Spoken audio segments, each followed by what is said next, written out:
Antes de abrir para as questões, eu gostaria de falar bem pouquinho, assim, um pouco, traduzir um pouco a boa sensação de coordenar essa mesa e coordenar atualmente o NEPAM. Eu acho que estar ao lado do Arquimedes, que foi o primeiro coordenador desse núcleo, para mim é uma honra absoluta, porque me faz pensar sobre o meu papel no momento aqui nessa instituição. Então, eu sempre lembro da Hannah Arendt, que ela diz que memórias elas são um artifício muito poderoso de existência, porque são as memórias que permitem a gente lembrar, não esquecer, mas balizar o nosso futuro. É exatamente isso. Então, estar nesta mesa coordenando, para mim é uma honra e é um momento de muita reflexão. Muita reflexão sobre quais são os nossos desafios, que não são poucos, Eu acho que a universidade vive um momento extremamente delicado, não apenas por essa judicialização extrema, por esse momento de judicialização, mas também por um momento de crise que todos nós somos muito cientes. Então, pertencer a esta mesa, e neste momento eu me sinto pertencente a essa mesa, é um prazer e uma graça, porque é no sentido de pensar sobre o que nós devemos e podemos fazer no NEPAM, do presente, que tem muitas potencialidades, mas também quais são nossas responsabilidades em relação ao futuro. E para mim foi muito prazeroso ouvi-los falando, porque em janeiro desse ano eu tive que pegar os documentos de fundação do NEPAM, por uma série de lutas por espaço e coisas assim, e todos esses nomes que estavam citados, que foram citados ao longo dessa mesa, eles estavam nesse processo de fundação do NEPAM, mas sem nenhuma graça, sem nenhuma cor, porque uma coisa são os documentos institucionais, Eles são secos, são duros, e eles pedem exatamente essa alma, que é a alma da convivência das pessoas. Então, para mim, é muito prazeroso estar aqui, porque eu acho que vocês dão exatamente o tom dessa baliza do que nos formou, de como nós fomos constituídos, esses bastidores, esses sonhos, esses ideais, mas também quais são os pontos que nós podemos entender onde nós devemos ousar, ousar, e toda a coragem que nós vamos precisar ter. Eu acho que os três foram pimentas, não sei, e são ainda. Não foram, mas são, mas eu acho que é isso que mantém Mas é essa pimenta, na verdade, que é o alimento da alma, que é aquela luta que nos mantém vivos. Eu acho que é isso. Então, para mim, é um prazer imenso, e eu gostaria de abrir para, eu acho que perguntas, reflexões, porque o que nós temos aqui é um momento muito raro. Eu fico muito contente que o Terra Mãe, representado pelo Diego, está fazendo as filmagens, porque isso é um momento de registro da nossa história institucional, e tem que ser aproveitado, porque os documentos escritos, em especial os processos da universidade, não permitem que isso seja acessado, Então, eu gostaria de pedir para que vocês aproveitem esse momento, façam questões do passado, presente e futuro, porque é isso que nos alimenta. Então, eu gostaria de agradecer e abrir para as questões. Muitíssimo obrigada.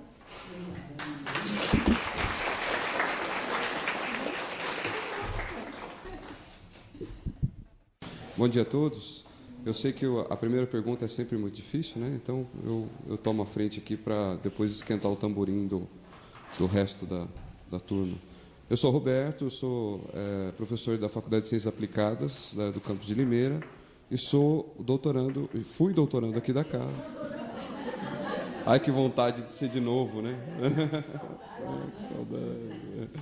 E eu sou docente credenciado aqui também do doutorado, e tive a oportunidade de trabalhar na quadrienal da CAPES desse ano, junto com a Aline, participando do processo de continuidade de institucionalização da área ambiental junto à CAPES e junto ao cenário acadêmico brasileiro. Então, e é muito interessante o que eu queria falar aqui e colocar uma questão para vocês, é que é muito interessante ver como que o projeto do NEPAM E o projeto curricular do doutorado em Ambiente e Sociedade reverberou em diversos programas, né, Aline? A gente via a proposta curricular, a influência que o NEPAM teve, tanto no sentido de construção de uma agenda de pesquisas e de atuação política da área, quanto no processo de estruturação curricular dos próprios programas, né? Então, a coisa das duas dimensões, do desenvolvimento de disciplinas agregadoras e, ao mesmo tempo, disciplinas que trabalhavam a questão de forma específica, né? E momentos e espaços pedagógicos de construção de articulação interdisciplinar, isso é uma coisa que hoje está muito consolidada no campo, e a importância do doutorado e do NEPAM nessa articulação é muito grande. Então, essa reverberação do que a mesa trabalhou aqui tão bem, ela tem institucionalização política, ela está contribuindo para a construção de um campo de ciências ambientais que tem hoje mais de 115 programas, né? E isso é super importante. Diante disso, né, e buscando, aproveitando a fala muito bonita de vocês, né, sobre os primórdios, o futuro, né? Como que vocês veem interdisciplinaridade em ciências ambientais daqui para frente? Acho que ajuda. A pergunta do Roberto, acho que é absolutamente relevante e absolutamente importante, né? Eu também fiz parte dessa história da CAPES, tanto no Comitê Interdisciplinar quanto no Comitê de Ciências Ambientais. Então, é muito bom a gente perceber, né, e que essa agenda tem uma continuidade e que aquele projeto intelectual que a Lúcia colocou muito bem aqui se expandiu e já não é mais nosso, né? A gente já nem sabe mais aonde isso vai parar. Mas, de qualquer jeito, pensando a questão em termos de interdisciplinaridade em ciências ambientais, a gente conversou muito isso na AMPAS, inclusive com o Marcel Gurstin, que foi presidente da CAPES, é um cientista social muito importante da UNB, nosso velho amigo, um dos formadores da AMPAS, junto com a gente, e, ao mesmo tempo, o Marcel colocou essa questão: como é que vocês caíram nessa coisa de disciplinarizar a problemática ambiental, formando um comitê de ciências ambientais, em vez de vocês ficarem no comitê de interdisciplinaridade? A pergunta dele, do ponto de vista teórico-metodológico, é absolutamente correto. Agora, eu falei para ele, porque você, Marcel, era presidente da CAPES, e eu ficava lá, com a Lúcia e etc., a gente ficava lá com os engenheiros tentando mostrar as especificidades das ciências ambientais em relação a essas outras áreas do conhecimento, e naquele encaminhamento era muito difícil. Então, eu acho que, do ponto de vista político, foi uma estratégia político-institucional, não foi uma resposta teórico-metodológica, o Comitê de Ciências Ambientais. Mas a UNB, o CDS, o PROCAN e nós mesmos só conseguimos chegar neste nível de internacionalização com 6 e 7 porque a gente saiu do interdisciplinar e fomos trabalhar no interior do Comitê de Ciências Ambientais de uma forma mais orgânica e menos conflituosa, como era no interior do Comitê Interdisciplinar. Então, do ponto de vista da interdisciplinaridade no campo da ciência brasileira, eu acho que a gente realmente chegou num momento que nós estamos num turning point, né? São 115 programas, muitos desses 115 com pouquíssima qualidade, e eu diria que tem 30, eu conheço bem esses programas, porque eu estudei, inclusive, esses programas, fiz pesquisa sobre eles. Tem 30 que são de alto nível, mas esse alto nível precisa ter respaldos institucionais que, no momento de crise social, ética, econômica e política, como nós estamos vivendo hoje no Brasil, é um momento muito difícil.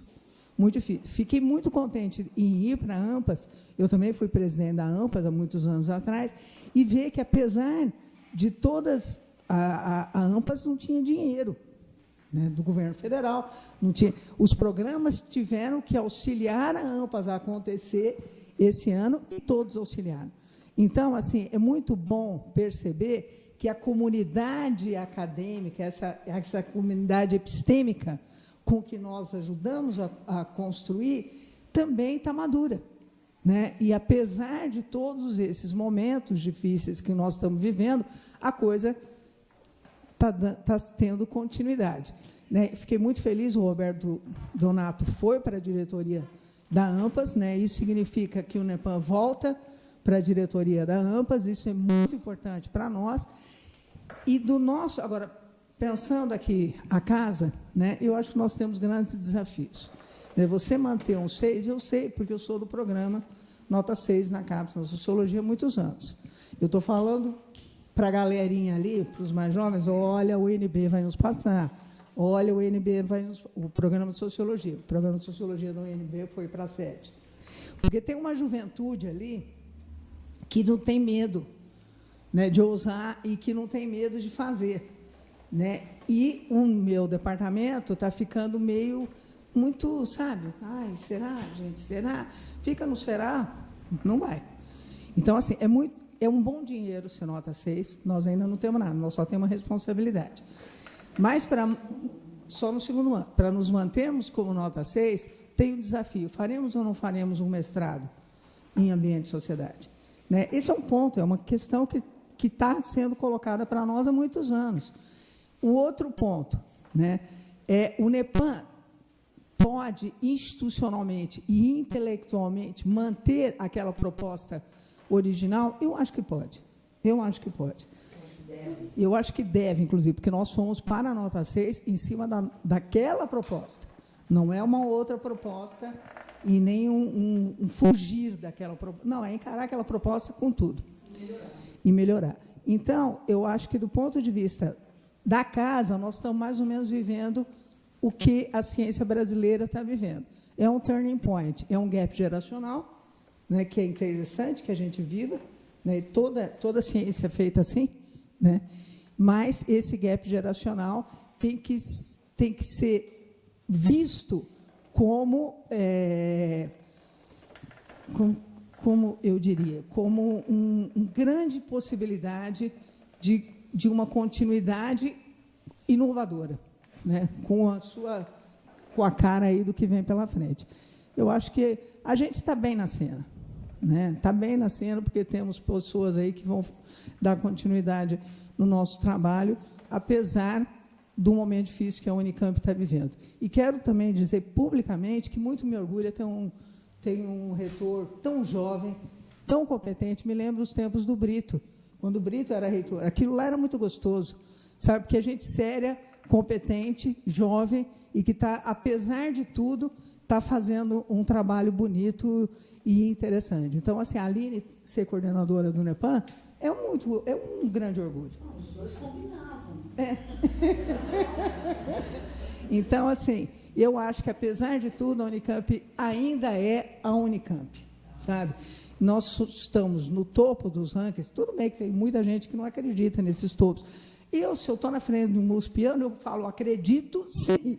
Estou muito feliz de estar no topo no ranking e ter um reitor como o Marcelo Nobel aqui presente.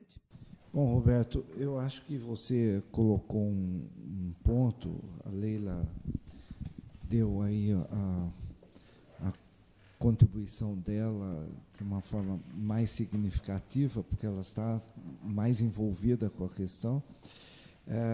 Mas eu queria fazer também algumas observações pela minha experiência durante esse tempo todo. Eu fiquei 6 anos na CAPES no processo de avaliação de pós-graduação. 3 no CNPq como coordenador da área de Ciências Sociais Aplicadas, que compreende a geografia, a demografia, a arquitetura, turismo, planejamento urbano regional.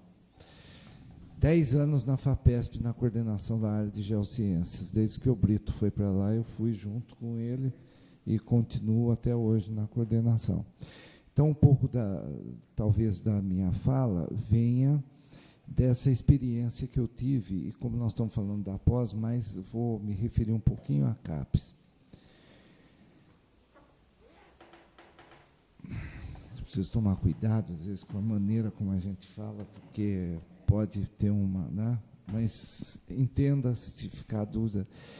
Eu acho que nos últimos anos a gente teve a criação a expansão da pós-graduação brasileira se deu de uma forma gigantesca, em todas as áreas do conhecimento, em todas as áreas do conhecimento. Durante esses 6 anos que eu fiquei, eu fiz visita a muitos cursos de pós-graduação. Aquela visita que a gente faz enquanto membro para avaliar, porque não basta só a avaliação do relatório, você vai ao local para conhecer, para ver a presencial. Né? Eu cheguei à seguinte conclusão, para ser rápido. Havia uma política importante de expansão, mas das minhas visitas eu comecei a me preocupar muito com a qualidade desses cursos. A expansão aconteceu em todo o território brasileiro, mas a qualidade não acompanhou. A qualidade não acompanhou. É um pouco do que a Leila falou. Me assustei até agora, eu não sabia. Se diz que são 115 cursos de ciências ambientais, né? E você também disse que a grande parte não. Eu tenho dado alguns pareceres na área de ciências, mas são problemáticos, como também são em outras áreas do conhecimento. Eu, das minhas visitas, em pelo menos, que eu me lembro aqui, no meu relatório e nas minhas exposições, eu sugeri fechar alguns cursos de pós-graduação. Porque a gente tem que ter esse compromisso com a qualidade. Não basta só aumentar os cursos, mas a gente tem que ter um compromisso com a qualidade dos cursos que nós geramos. Não é? Isso se repete em todas as áreas. Então, acho complicado, e aí eu deixo mais para a Leila na questão, e para a Lúcia, na questão dos programas das ciências ambientais, porque eu não tenho, emito pareceres para as ciências ambientais, mas não tenho participado do comitê, estou dizendo de outros comitês que eu participei. Não? Isso é muito nítido quando a gente faz uma avaliação do geral. Não? Mesma coisa na FAPESP hoje. Para você conseguir recursos para a FAPESP hoje, se você não tiver com a redução de orçamento, né? Eu trouxe Brito aqui outro dia, aqui no Instituto, para ele fazer aliás, 2 vezes, uma apresentação, uma fala, né, da FAPESP hoje. Nós entramos no fundo de reserva da FAPESP, já foram gastos mais de 56 milhões, e se continuar assim, nós estamos perdidos, porque o fundo ele foi criado quando da criação, Carvalho Pinto, quando da criação da FAPESP, logo após a criação da FAPESP, lá para os anos 56, 60, né? Então, a FAPESP hoje exige um nível muito grande de excelência. Se você não tiver o projeto analisado como excelente, o aluno como excelente, o orientador como excelente, você não consegue mais uma bolsa da FAPESP. Até porque a FAPESP não tem compromisso com a pós-graduação. A FAPESP é um órgão de pesquisa do Estado de São Paulo. Ela não dá bolsas. O Brito deixa isso sempre muito claro. Se quiser bolsa de pós-graduação, é com a CAPES. O que a FAPESP dá analisa o teu projeto, que está vinculado a uma pós-graduação, obviamente, mas é a análise do projeto. Né? Então, o que me preocupa muito hoje é com a qualidade dos cursos que a gente conseguiu. Nós temos aqui um outro exemplo, criamos o curso, né, por isso que eu me afastei um pouco aqui. Eu fui homenageado a semana passada no EG pela criação do curso de pós-graduação na Geografia, que fez 15 anos, completou 15 anos, e também é nota 6. A gente começou com um mestrado e um doutorado direto, com uma proposta que eu fiz. Tivemos aprovação com nota 4, alguns anos atrás passamos para 5 e agora para 6, com 15 anos. Né? Então, mas é um grupo que trabalha muito, isso que Leila estava falando, e Lúcia, são pessoas muito jovens e que têm vontade e estão, né, num trabalho bastante intenso. Então, o que me preocupa muito hoje é com a qualidade. E isso passa também na questão das ciências ambientais e na interdisciplinaridade, né? Porque não adianta a gente falar esse curso interdisciplinar, não sei o quê, se ele não tiver a qualidade desejável para que você possa concorrer. A outra, a gente precisa inovar, viu? A palavra hoje é inovação, né? E eu quero deixar uma coisa aqui. Eu aprendi que a gente tem um desenvolvimento técnico, esse é por causa desse meu perfil, né? Das engenharias de passagem, a gente tem um desenvolvimento tecnológico muito, muito intenso hoje, e a gente não pode abrir mão do conhecimento disso e ver de que forma nós podemos utilizá-los nas temáticas que a gente está trabalhando, né? Eu jamais ia imaginar na minha vida que eu ia trabalhar com luminescência óptica em grãos de areia para entender quais são as pulsações climáticas que eu tenho no Holoceno a cada 400, 500 anos, e depois tentar relacionar com as cidades localizadas no litoral, né? A gente não pode perder isso. A sua pergunta é o seguinte, nunca ninguém, eu acho que aí agora também é um acho, né? O núcleo de ecologia humana, quando ele foi criado, eu acho que ele foi criado não naquele, não sei se o seu coordenador era amigo do reitor ou não, se tinha problemas no departamento dele, mas é um núcleo que naquele momento nunca atingiu uma dimensão, ele não teve um crescimento, foi um núcleo criado e que tinha 2 ou 3 docentes da universidade e a coisa acho que não caminhou, nunca ninguém nos questionou, de forma alguma, nem o coordenador, nunca tive contato com o coordenador, ele nunca questionou, mas a gente teve a preocupação, sim, como disse a Lúcia, da gente manter a área de ecologia humana, que é claro que a área de ecologia humana, dentro das questões ambientais, é uma área bastante significativa. Mas não teve reação nenhuma, ninguém brigou com a gente, ninguém discutiu, nem fomos procurados por conta disso. Eu vou ser bastante breve, essa é a vantagem de ser a última. Pensando no futuro, eu gostaria de centrar num ponto. Quando a gente criou o doutorado, o nosso projeto intelectual é que as pessoas viessem de formações disciplinares, independentemente de que área do conhecimento elas fossem, para depois serem aceitos num programa interdisciplinar. Porque a gente achava que, para compreender a realidade, era muito importante a gente ter uma base disciplinar com um conhecimento vertical sobre uma área ou outra, para que depois a gente fizesse um diálogo de alto nível, no nível do doutorado já, porque o doutorado é para formação acadêmica, e o mestrado não. Geralmente, a maior parte dos concursos públicos é em áreas disciplinares, né? Através de departamento. Mas eu não sei o que vocês pensam. A Leila eu sei. Eu não sei você, eu gostaria até de saber, mas eu mudei de ideia. Eu não acho mais que a gente deva ter doutorados disciplinares para depois ter mestrados disciplinares para depois ter um doutorado interdisciplinar. Não foi só exigência da CAPES. Isso eu estou dizendo há muito tempo. Gente, a nossa nota não foi para 5, porque eram as coisas que eu ouvia lá dentro. A nossa nota não foi para 6 porque a gente não tem o mestrado, que era justificativa das pessoas. E vocês devem ter ouvido isso, a mesma coisa. Depois até vocês podiam falar. Então, hoje, eu acho que não. O mundo, a complexidade do mundo está tão grande, e eu acho que os nossos alunos, eles transitam tanto por áreas, não só disciplinares, mas como interdisciplinares. Não é? Os mestrados, PROCAN, as pessoas vêm dos mais diferentes programas, como que chama? SENA, o doutorado Ecologia Aplicada, etc.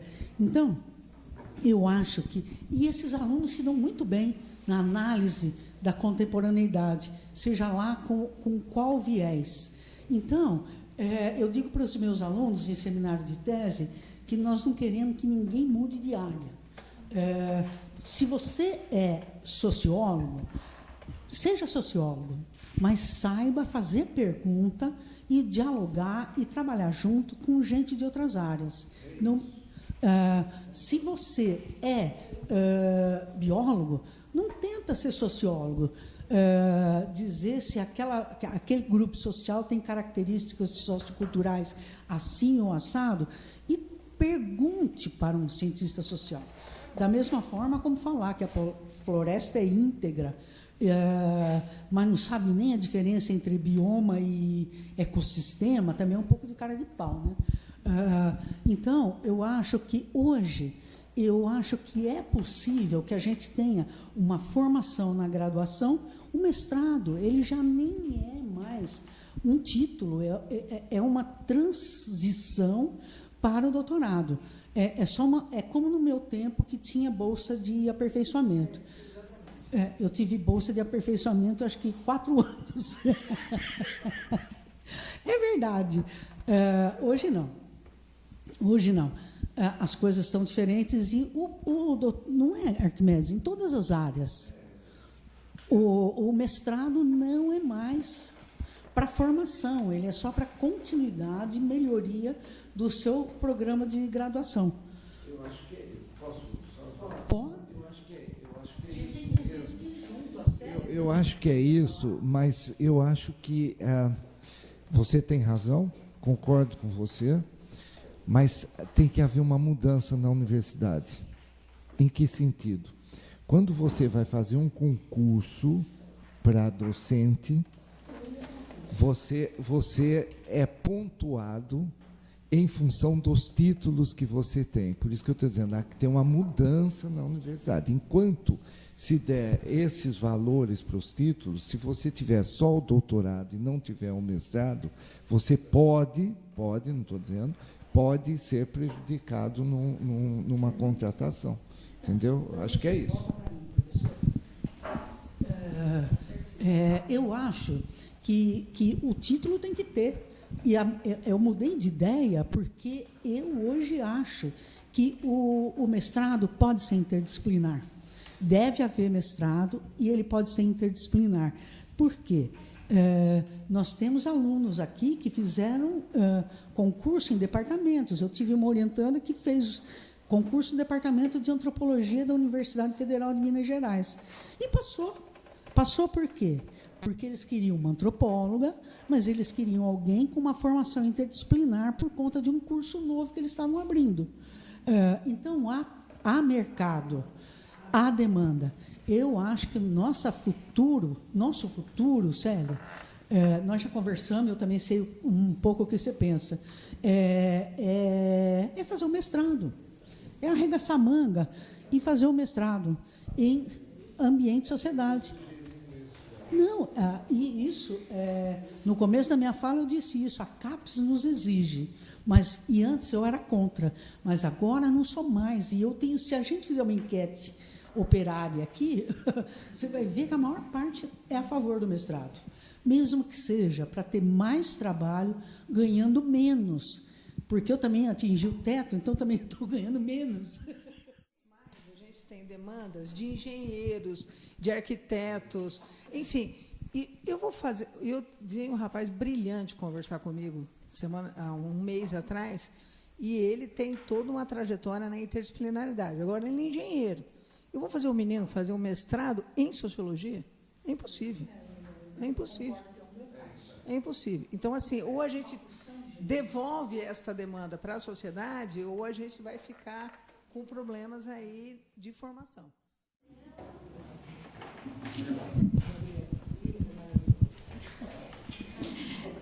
Bom dia. Bom, para aqueles que não me conhecem, eu sou Gabriela, eu sou doutora aqui da casa e eterna doutoranda, pós-doc aqui da casa.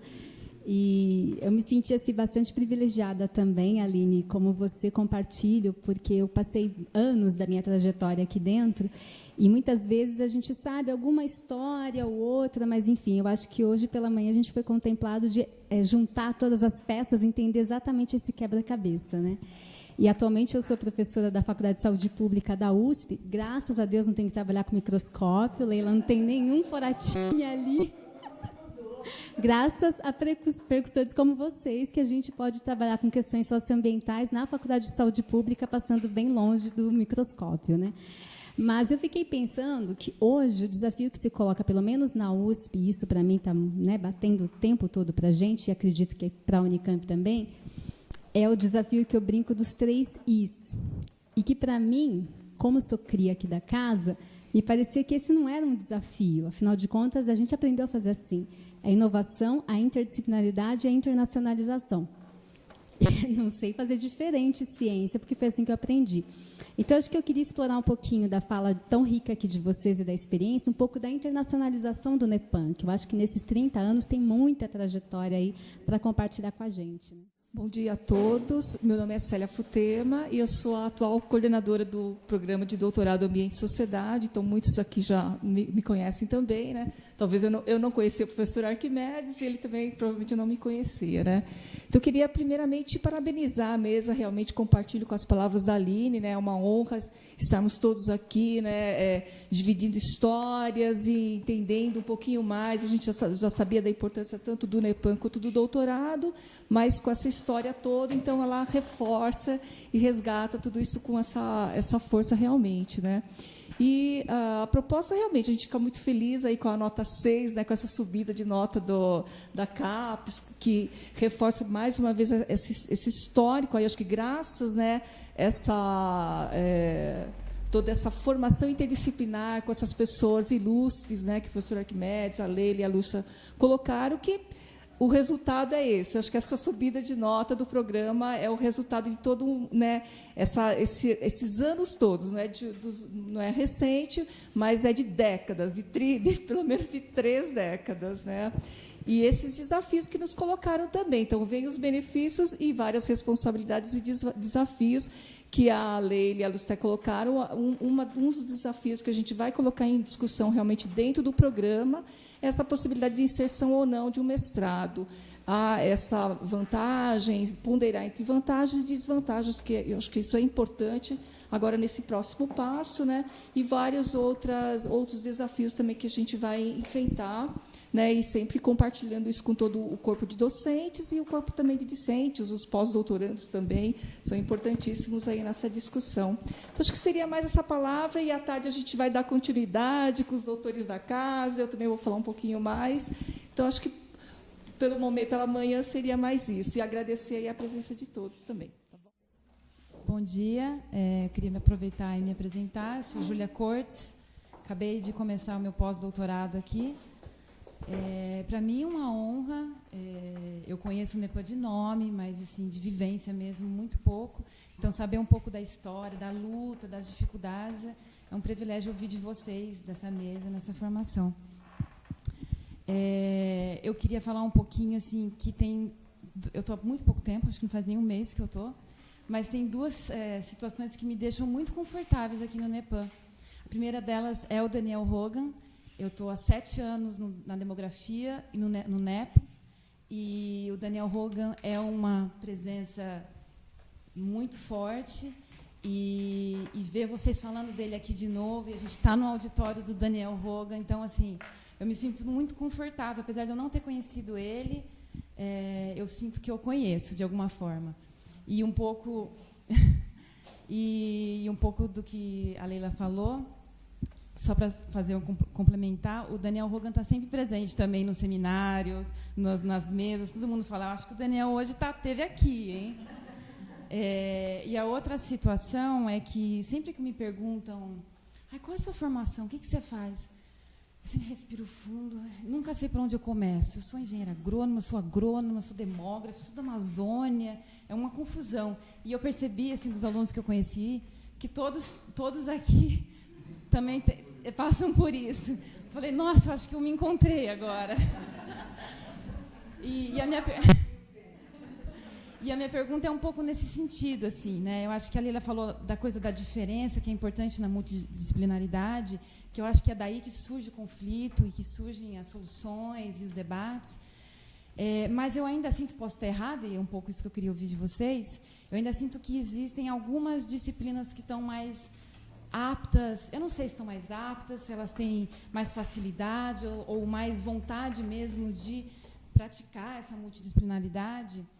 E eu queria saber como era nesse início da formação do NEPAM, como é hoje e como deveria ser a participação das disciplinas. Se realmente tem disciplinas que têm mais dificuldade e como que a gente pode trabalhar para cooptar esses cientistas. E é isso, minha pergunta. Eu vou tentar responder a questão da internacionalização, que eu acho que é uma big de uma questão. E a questão muito interessante que Júlia colocou, que é a questão quais são as disciplinas mais ou menos abertas à questão da interdisciplinariedade. No que diz respeito à internacionalização, é impressionante. Eu acho que o NEPAM é internacionalizado desde o seu início. Sempre foi. Sempre foi.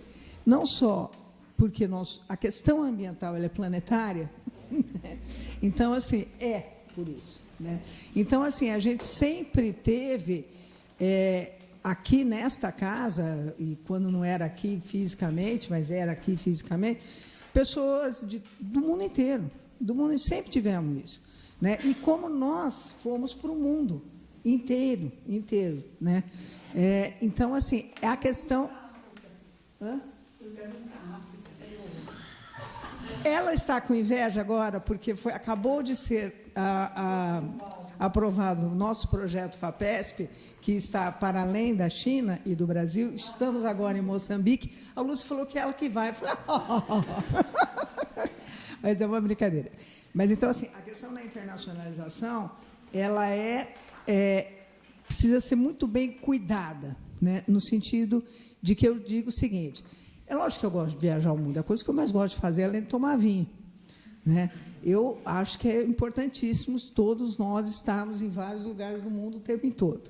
Mas a gente tem que trazer as pessoas para cá. Né? Ter alunos como o Isidro, ter os cubanos, ter isso é a real internacionalização. Então, assim, é uma tradição do NEPAM, né, ser internacionalizado. Agora, vamos cuidar bem dessa internacionalização, porque é aí que bate a nossa nota. Né? Nem pensar. Quanto à questão da Júlia, Júlia, é uma questão epistemológica que você perguntou. Né? Quais são as disciplinas mais ou menos propícias à problemática ambiental? Se você faz uma sociologia da ciência em relação à questão da interdisciplinaridade, as ciências sociais, e particularmente a sociologia, ela entrou muito tardiamente nessa perspectiva. É a própria evolução das ciências sociais que tem a ver com o Durkheim, quando cunhou, né, dizendo, olha, nós temos que nos separar da biologia. Se a gente não se separa da biologia, a gente não vai ser uma ciência. Então, assim, a natureza e a sociedade se separaram naquele momento histórico e, para retomarmos isso, teve uma longa trajetória. Agora, como sempre, né, a ciência sai correndo atrás do prejuízo do que a sociedade está fazendo. O que a sociedade fez a partir dos anos 60? A sociedade nos disse, não dá mais para separar a sociedade da natureza, do ambiente, enfim, epistemologicamente aí é uma outra questão. Então, a sociologia teve que se abrir totalmente para essas problemáticas. Agora, com o advento, desde 88, do IPCC, e a institucionalização da problemática das mudanças ambientais globais, incluso as mudanças climáticas, nós, cientistas sociais, estamos sendo chamados o tempo inteiro para pensarmos essa problemática de um ponto de vista interdisciplinar. Né? E os cientistas sociais aí são característicos para isso. Obviamente, a geografia ela é muito mais aberta à interdisciplinaridade do que a própria sociologia, pelo seu próprio, ela nasceu assim, né?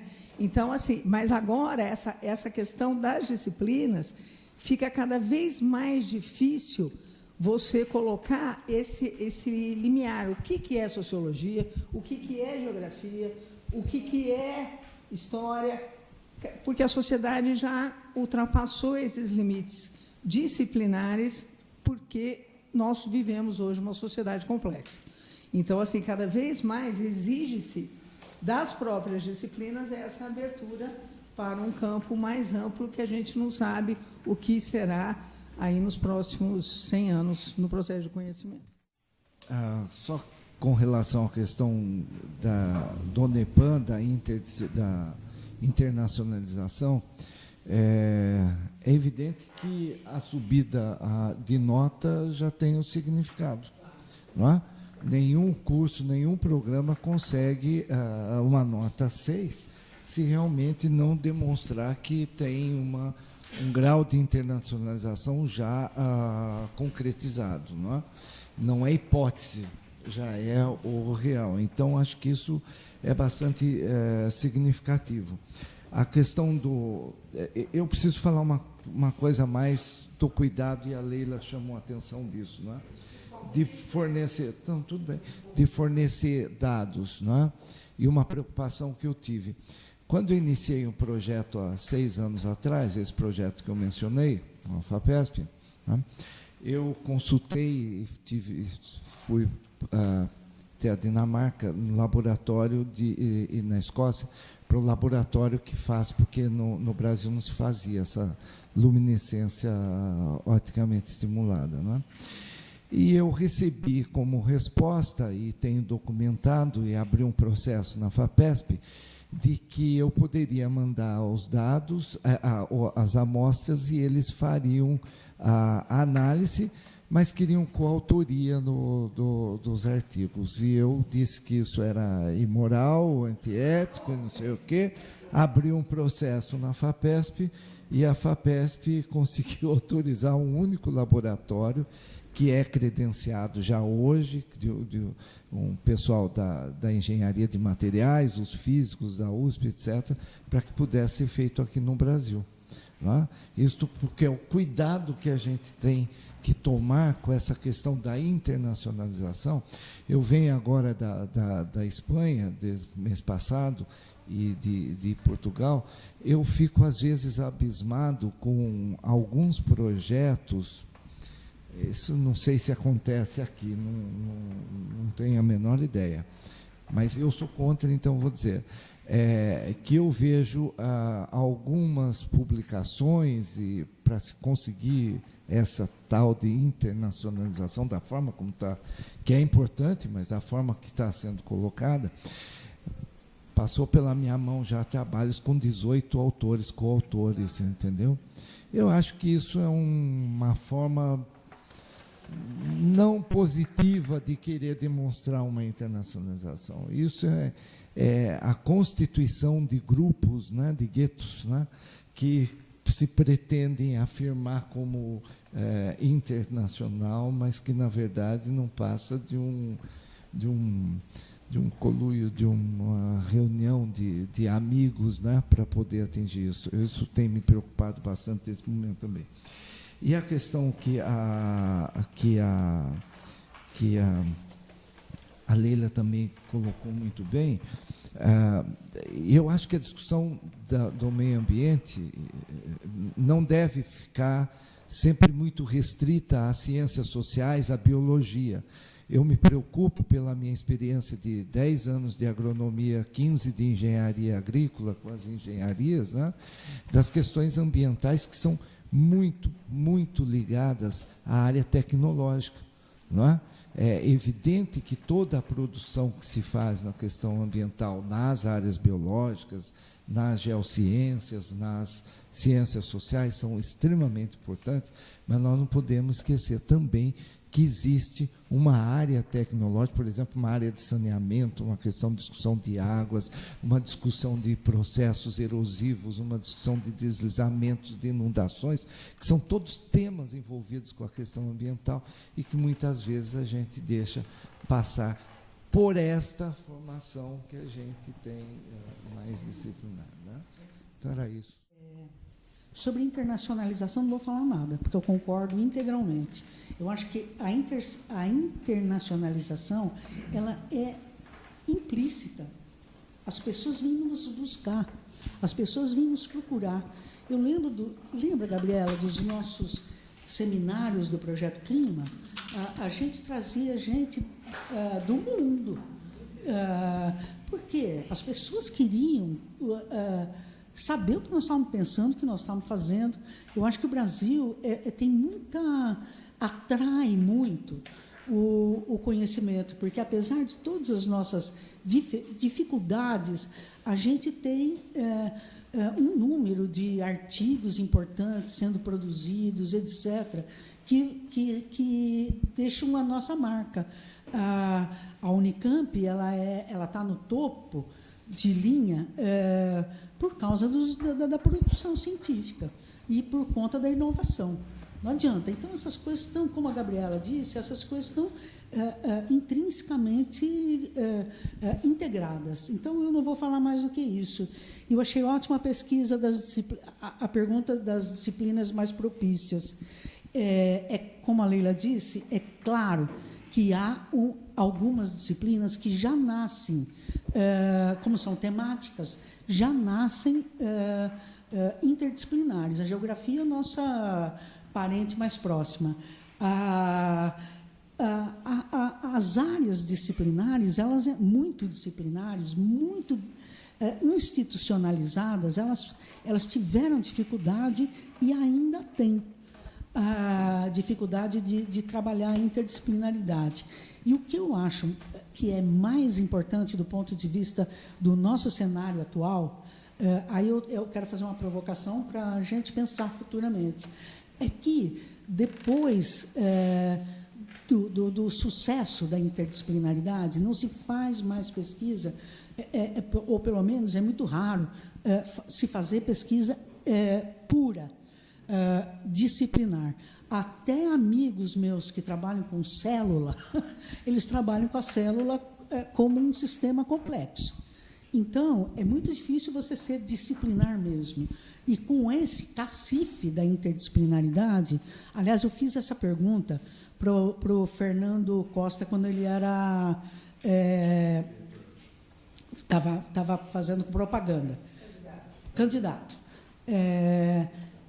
Eu perguntei para ele, falei, gente, quando a interdisciplinaridade era como é que chama? A franja da ciência, vocês criaram os núcleos aqui na Unicamp, que era o lugar da interdisciplinaridade.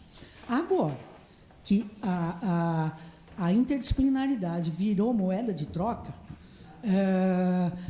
nós, núcleos, vamos continuar existindo? Ou vocês vão começar a partilhar os financiamentos, etc., a importância com as faculdades e institutos que também têm pesquisa interdisciplinar? Porque hoje em dia não existe praticamente, poucas pessoas ainda tem departamento, né? A maior parte são os tais dos laboratórios que tentam ser temáticos. Então, eu acho isso fundamental, é que tem tido, por conta dessa coisa da interdisciplinaridade ter se transformado em uma moeda de troca e muito valorizada, nível euro, eu acho que está havendo um movimento de resistência muito forte das faculdades e institutos que têm uma perspectiva e têm possibilidade de ter uma perspectiva departamental. Eu vejo isso ao invés dos laboratórios. Eu vejo isso na ciência social, no IFCH como um todo, com a criação dos programas que são disciplinares. Eu vejo isso na própria biologia, as pessoas voltando a investir em pesquisa interdisciplinar. Gostaria de saber como é que é aí o Geociências, porque vocês são interdisciplinares de nascença. Mas eu acho que a gente tem que ficar atenta, porque eu estou vendo um movimento muito sério de disciplinarização como resistência a essa expansão da pesquisa interdisciplinar. Que é rápido, gostou, que eu ouvi com atenção o que a Lúcia falou, e me lembrei de uma coisa, né? Talvez por isso que as ciências médicas, a medicina está voltando a dar importância ao clínico geral, né? Perdendo aquela coisa do particular, da ortopedia, disso, daquilo, e voltando, e eles estão preocupados com isso e estão discutindo isso. Muitíssimo obrigada. Bom, eu gostaria de encerrar essa primeira parte, porque, lembrando, nós temos as duas, a mesa com os doutores da casa e a mesa 3, que são os parceiros. Então, a gente tem ainda um dia de comemorações. Eu gostaria de encerrar essa primeira parte fazendo um convite para...